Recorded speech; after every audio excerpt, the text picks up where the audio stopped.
In New York and other cities across the country, protesters voiced their frustration Sunday about the verdict in the murder trial of George Zimmerman.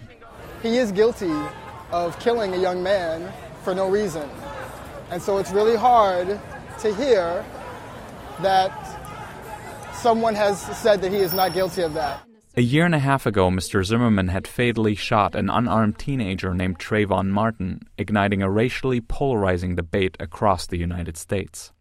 Amid calls for calm, including from President Obama, the demonstrations over the past 24 hours were emotional, but most passed without major altercations. Nationwide protest! Nationwide protest! At the end of the trial, Mr. Zimmerman's defense team said the jury's decision was justified. Obviously, we are ecstatic with the results. George Zimmerman was never guilty of anything except protecting himself in self-defense.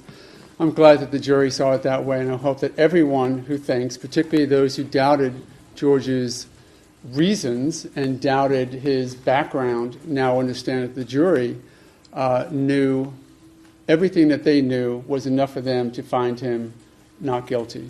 Meanwhile, civil rights leaders suggested further legal steps could be taken, and the victim's family expressed their feelings following a church service on Sunday morning. I am very disappointed by the verdict. They say that Zimmerman was not guilty. He was guilty of murdering an unarmed boy, going home alone, attending to his business. Clearly, there are grounds for civil rights charges here. The verdict came in.